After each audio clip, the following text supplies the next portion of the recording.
대감날이 설마 9살짜리 애가 무서워서 문 걸어 잠그신 겁니까? 아, 제가 그 말을 했을 때 말입니다. 마당이 딱 얼어붙더군요. 조용해졌다가 뒤에서 킥킥 웃음이 터졌지요. 저거 염전지 막내 아니냐? 말도 느리고 멍한 놈이 뭘 하겠어? 그렇습니다. 사람들은 늘 그렇게 말했지요. 멍청하다고, 바보 같다고. 하지만 말입니다. 그런 말이 제일 먼저 꺾이는 날이 있습니다. 딱 그날이 바로 그런 날이었지요. 이야기가 더 듣고 싶다면 구독과 좋아요로 함께 해주세요. 복 받으실 거예요. 옛날 옛적 바닷가 어느 염전 마을에 박만석이라는 가난한 염부가 살았습니다. 두 아들을 키우며 소금을 구워 입에 풀칠을 했지요. 큰아들 일성이는 똑똑하기로 소문났습니다. 서당에서도 신동이라 칭찬받는 아이였지요. 그런데 말입니다. 막내 칠성이는 달랐습니다. 9살이 되도록 글자 하나 모르고 말도 느리고 하루 종일 땅바닥만 기어다녔으니까요. 마을 사람들은 칠성이를 가리켜 수군거렸습니다. 저 아이 좀 모자라지 않나. 불쌍도 하지. 만석이가 무슨 죄로 저런 자식을. 아버지 만석은 큰아들 일성이를 보며 웃었고 막내 칠성이를 보며 한숨을 쉬었습니다. 그 한숨이 소금밭에 떨어지면 더 짜졌을까요? 덜 짜졌을까요? 칠성이는 그걸 몰랐습니다. 다만 바람 소리, 파도 소리, 소금 냄새만 알고 살았지요. 어느 날이었습니다. 마을 아이들이 또 칠성이를 몰아세웠지요. 야, 멍청이, 소금 자루도 못 세냐? 돌멩이가 발끝에 떨어지고 비웃음이 귓가를 때렸습니다. 그때 형 일성이가 달려와 동생을 감싸며 소리쳤지요. 그만둬. 내 동생 건드리지 마. 형은 늘 그랬습니다. 언제나 칠성이를 지켜줬지요. 그래서 칠성이는 형의 손을 꼭 잡고 집으로 돌아왔습니다. 집으로 돌아오는 길, 칠성이의 코끝이 갑자기 찌릿했습니다. 바닷냄새가 아니라 축축한 흙냄새. 멀리서 파도가 툭, 툭 하고 끊기듯 들리는 소리. 그게 들리면 비가 온다는 걸 칠성이는 알았지요. 형, 오늘 밤 비와. 형은 하늘을 올려다보며 웃었습니다. 하늘이 이렇게 맑은데 무슨 비야? 하지만 그날 밤 정말로 소나기가 쏟아졌습니다. 아버지가 마당에 널어둔 소금 자루들을 허겁지겁 들여놓다가 칠성이를 힐끗 보았지요. 그리고는 잠깐, 아주 잠깐만 칠성이의 눈을 다시 보았습니다. 칠성이는 그게 좋았습니다. 자기 말이 맞아서가 아니라 아버지가 자기를 사람으로 봐준 것 같아서요. 그런데 말입니다. 그 후에 더 큰 일이 터졌습니다. 마을에는 염감날이라는 자가 있었는데 이 자가 염전의 모든 이권을 쥐고 흔들었지요. 상을 준다, 대회를 연다, 그런 말만 번지르르하게 하고는 결국 백성들의 소금과 곡식을 빼앗아 가는 악독한 양반이었습니다. 어느 날이었습니다. 염감이 관가 마당에 북을 치게 하며 외쳤지요. 소금샘 대회를 연다. 이기는 자에게는 쌀 20가마를 내리겠노라. 남녀노소 누구나 참가해도 좋다. 사람들의 눈이 반짝였습니다. 쌀 20가마라니. 하지만 말입니다. 참가비가 문제였지요. 소금 한 섬을 내야 했고 지면 빈 문서에 손도장을 찍어야 했습니다. 잘못 걸리면 노비가 되는 것이지요. 아버지 만석은 절대 가지 말라고 했습니다. 저 악독한 자가 그냥 상을 줄 리가 없다. 분명 함정이 있을 게다. 형 일성이도 고개를 끄덕였지요. 그런데 밤이 되자 형이 몰래 소금 한 섬을 지고 나가는 걸 칠성이는 봤습니다. 칠성이는 다 보니까 아무것도 모를 거라고 생각했겠지요. 하지만 칠성이는 다 봤습니다. 형의 어깨가 얼마나 무거운지, 형의 숨이 얼마나 뜨거운지, 형의 마음이 얼마나 결심으로 가득한지.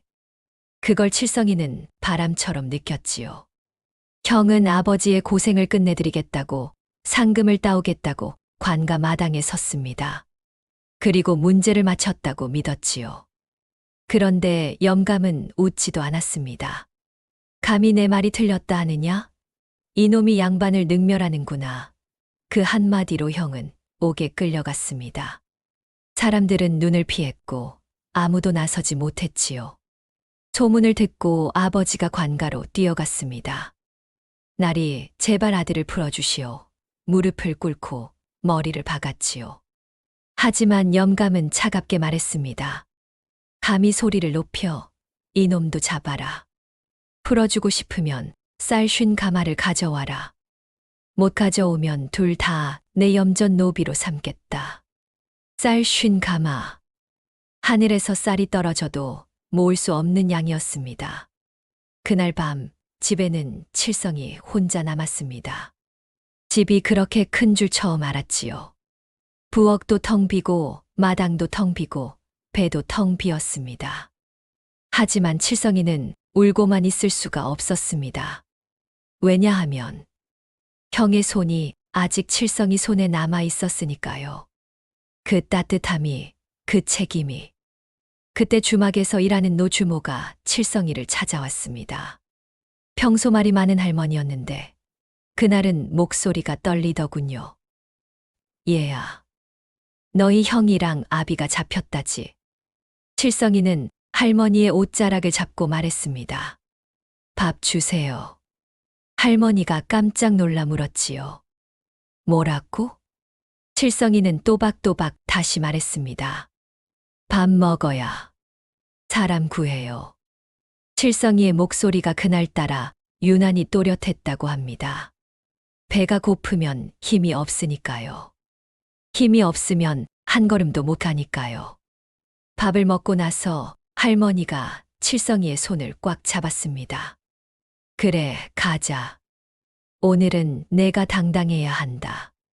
그렇게 둘은 관가로 향했지요. 길에서 사람들이 수군거렸습니다. 저 멍청이가 어딜 가? 노주모가 미쳤구먼. 하지만 칠성이는 그냥 걸었습니다. 바닷바람이 등을 밀어주는 것 같았지요. 관가 문 앞에서 문지기가 막았습니다. 어디서 상놈이 함부로. 할머니가 한 발 앞으로 나서며 큰 소리로 외쳤지요. 영감 나리께서 누구나 참가할 수 있다 하지 않으셨소. 남녀노소라 했거늘. 이 아이는 왜 안 돼요? 뒤에 모인 사람들도 맞장구 쳤습니다. 맞다. 막지 마라. 문지기가 잠깐 흔들리더니 결국 문을 열었지요. 마당에 들어서자 모든 사람의 눈이 칠성이를 향했습니다. 누군 웃고 누군 불쌍하다는 듯 보고 누군 아예 기대도 하지 않았지요. 그때 칠성이가 마루 쪽을 보고 큰 소리로 외쳤습니다. 대감날이 설마 9살짜리 애가 무서워서 문 걸어 잠그신 겁니까? 마당이 한 번 얼어붙고 또 한 번 터졌습니다. 웃음이, 비웃음이.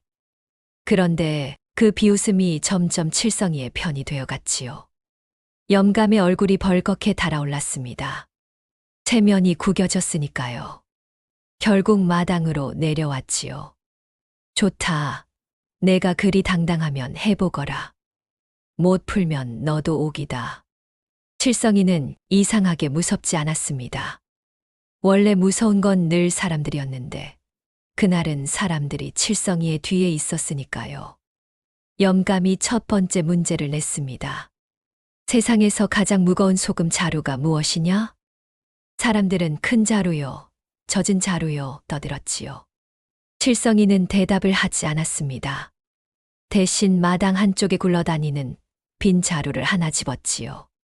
그리고는 그 자루를 꼭 껴안았습니다.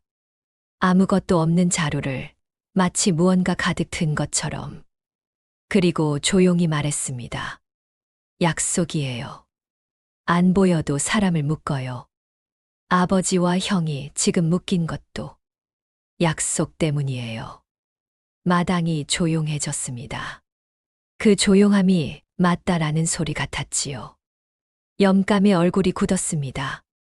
늘 남을 굳히던 사람이 자기가 굳는 얼굴이었지요. 염감이 이를 갈며 두 번째 문제를 냈습니다. 깨진 항아리를 내밀면서요. 이 깨진 항아리에 물을 채워 한 방울도 새지 않게 가져와라. 사람들 사이에서 불가능 소리가 나왔습니다. 칠성이는 항아리를 들고 코로 냄새를 맡았습니다. 깨진 틈 사이로 바람이 새는 냄새가 났거든요. 그리고 할머니를 돌아봤지요. 찹쌀가루 있어요?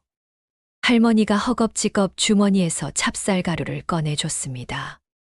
칠성이는 그걸 진한 소금물에 개서 끈적한 풀처럼 만들고 깨진 틈을 하나씩 꾹꾹 메웠지요. 짠물은 서로를 붙잡고 틈도 붙잡습니다. 물을 부었는데 안 새더군요. 사람들이 우와 하고 숨을 들이켰습니다. 염감은 눈을 크게 뜨고 잠깐 말문이 막혔지요. 이대로 끝내면 좋았겠지요. 하지만 악한 사람은 마지막에 더 악해지는 법입니다. 염감이 마지막 상자를 들고 나왔습니다. 좋다, 마지막이다. 이 상자 안에 조개가 몇 개 들었는지 맞춰라. 틀리면 너도 옥이다. 염감은 속으로 웃었겠지요. 어차피 확인하려면 쏟아야 하고 쏟으면 깨지고 깨지면 책임을 뒤집어 씌우면 되니까. 칠성이는 상자에 귀를 대었습니다. 조개가 부딪히는 소리가 딸각 딸각 들렸지요.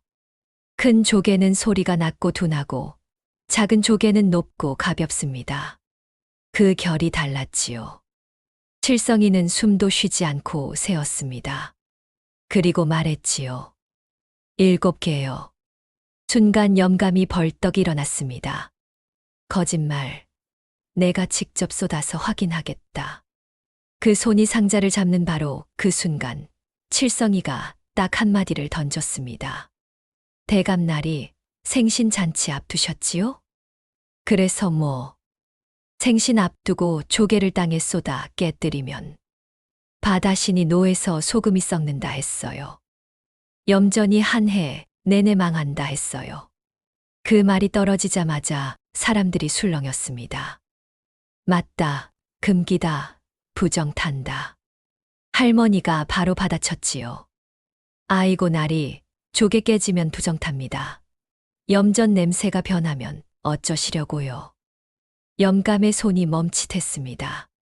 지금 당장 쏟아서 확인하면 자기가 제일 두려워하는 걸 스스로 건드리는 꼴이 되니까요. 하지만 쏟지 못하면 칠성이의 말이 맞아지는 것이지요. 칠성이가 조용히, 아주 조용히 말했습니다. 쏟지 못하시면 지금 들리는 소리대로 7개가 맞는 거예요. 그러면 제가 이긴 거예요. 염감의 얼굴이 하얘지고 이를 악물고 한참을 버티다가 결국 내뱉었지요. 됐다, 더럽다, 풀어줘라. 저놈들 다 풀어줘. 옥문이 열렸습니다. 그 소리만큼 반가운 소리, 칠성이는 평생 없을 것 같았지요. 아버지와 형이 비틀거리며 나왔습니다.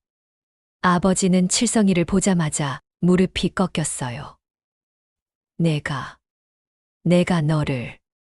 말이 이어지지도 않았습니다. 그냥 울었지요. 형도 칠성이의 손을 잡고 울었습니다. 미안해. 형이 미안해. 칠성이는 아무 말도 못했습니다. 대신 품을 뒤적였지요. 그리고 하나를 꺼냈습니다. 장날에 아버지가 사주셨던 역강정. 원래는 달고 바삭한 건데 비도 맞고 오래 품에 넣고 다녀서 눅눅해졌지요. 그래도 칠성이는 한 번도 먹지 않았습니다. 아버지 발이 갈라지고 입 있을 때 드리려고요. 아버지, 안 먹었어요. 아버지 드리려고요. 아버지가 그걸 보는 순간 눈에서 소금물이 쏟아졌습니다. 눈물이었지요. 짠 눈물. 그런데 그날은 이상하게 그 눈물이 짜기만 하지 않았습니다. 따뜻했지요. 그 뒤로 사람들은 칠성이를 멍청이라고 부르지 않았습니다. 지혜로운 아이라 했지요. 하지만 칠성이는 그대로였습니다. 여전히 모래를 만지고 바람을 듣고 파도 냄새를 맡았지요. 다만 달라진 게 하나 있다면 아버지가 칠성이에게 한숨을 쉬지 않았다는 것입니다. 아버지는 칠성이의 얼굴을 보고 웃었지요. 그 웃음은 소금보다 귀했습니다. 그래서 제가 말하고 싶습니다. 세상에 모자란 자식은 없다고요. 우리가 너무 쉽게 겉모습만 보고 그 아이의 재능을 놓칠 뿐이라고요. 그리고 효도라는 건 말입니다. 큰 돈도 큰 벼슬도 아닙니다. 품속에 달콤한 걸 남겨두는 마음, 그 작은 마음 하나가 사람을 살린다는 것이지요. 오늘도 누군가의 품속에 아직 먹지 않은 역강정 하나가 남아있을 것입니다. 그 마음이 있는 한 사람은 다시 일어납니다. 오늘도 우리 예시 이야기를 들어주셔서 감사합니다. 구독과 좋아요로 응원해주세요.